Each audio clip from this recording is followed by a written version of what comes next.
Assalamualaikum Assalamualaikum warahmatullahi warahmatullahi wabarakatuh. wabarakatuh. Mohon izin perkenalkan, kami dari kelompok 3 yang membahas hakikat iptek dalam Islam, yang beranggotakan Salma Syahiroh dan saya sendiri, Muhammad Maulana Hanzari. Ya, kita langsung aja ke materi pembahasannya. Oke.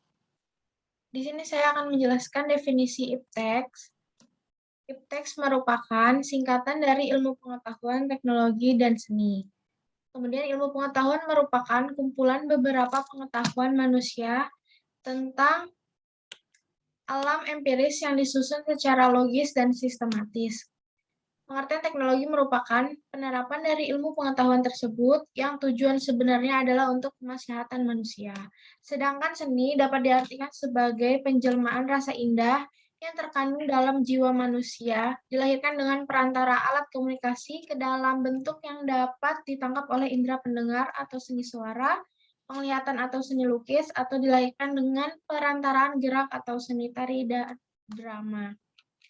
Lanjut ke konsep iptek. Dalam konteks Islam, agama yang diturunkan kepada Nabi Muhammad memang terdapat dua kelompok ajaran tersebut, yaitu ajaran dasar dan ajaran dalam bentuk penafsiran dan penjelasan tentang perincian dan pelaksanaan ajaran-ajaran dasar itu.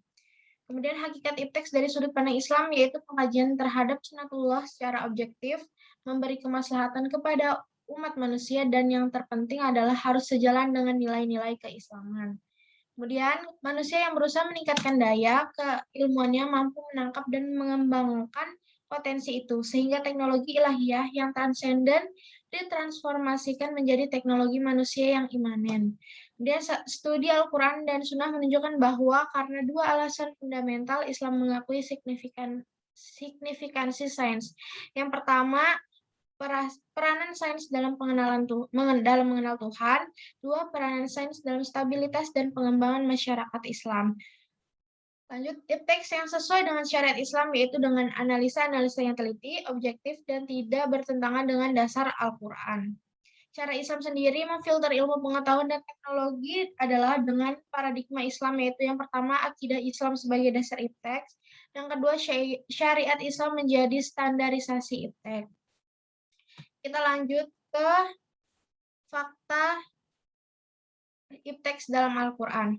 Al-Quran berisi informasi tentang fakta-fakta ilmiah yang amat sesuai dengan penemuan manusia, yang diantaranya adalah sebagai berikut. Yang pertama, bahwa seluruh kehidupan berasal dari air dapat dilihat pada Quran surat Al-Anbiya ayat 30.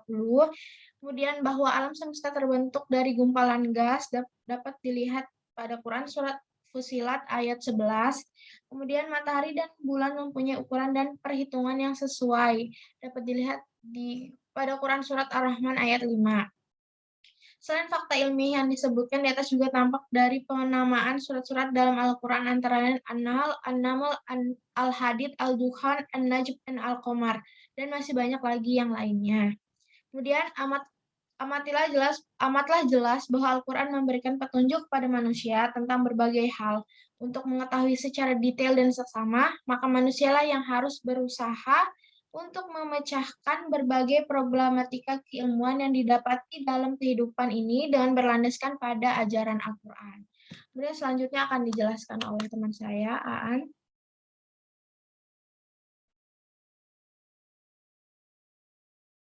Oke, di sini ada hubungan ilmu agama dan budaya. Yang pertama, pengetahuan adalah produk pemikiran. Berpikir merupakan suatu proses yang mengikuti jalan tertentu dan akhirnya menuju kepada suatu kesimpulan dan membuahkan suatu pendapat atau pengetahuan. Yang kedua, ada 4 sumber pengetahuan manusia menurut hipotesisnya. Menurut Endang Saifuddin Ansari, yaitu yang pertama, pikiran manusia, yang kedua, pengalaman manusia, yang ketiga, intuisi manusia, dan keempat, wahyu Allah. Yang ketiga, teknologi, yaitu usaha manusia dalam mempergunakan segala bantuan fisik atau jasa-jasa yang dapat memperbesar produktivitas manusia melalui pemahaman yang lebih baik, adaptasi, dan kontrol terhadap lingkungannya.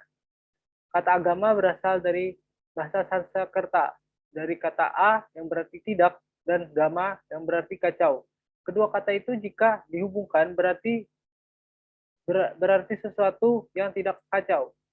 Jadi fungsi agama dalam pengertian ini memelihara integritas dari seseorang atau sekelompok orang agar hubungannya baik dengan Tuhan, sesama, dan alam sekitarnya tidak kacau. Kebudayaan atau budaya menyangkut keseluruhan aspek kehidupan manusia, baik material maupun non-material.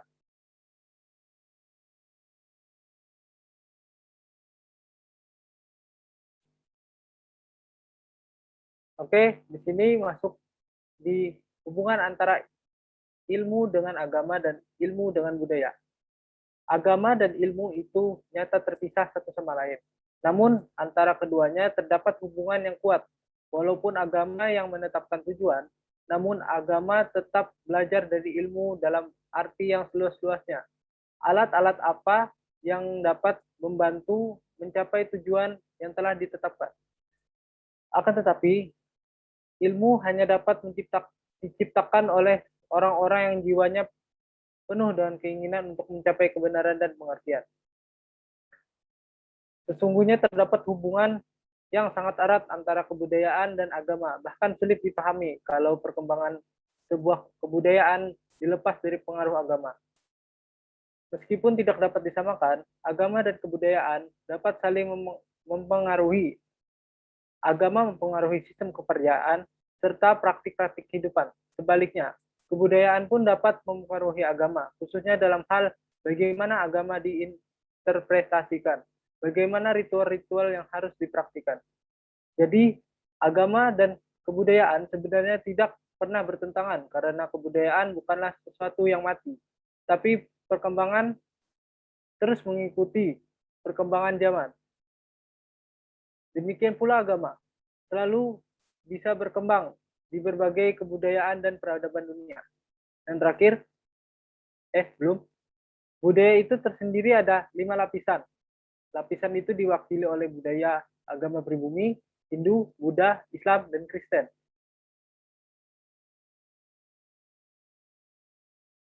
Gunanya menggunakan pendekatan kebudayaan terhadap agama.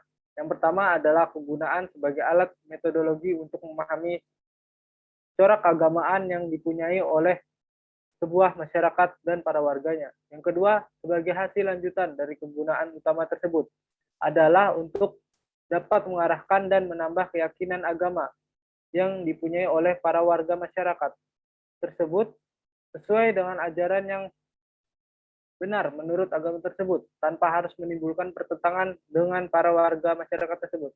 Yang ketiga, seringkali sesuatu keyakinan agama yang sama dengan keyakinan yang kita punya itu dapat berbeda dalam berbagai aspek yang lokal. Masyarakat, agama, dan budaya sangat erat berkaitan satu sama lain. Saat budaya atau agama diartikan sesuatu yang terlahir di dunia yang manusia mau tidak mau harus menerima warisan tersebut.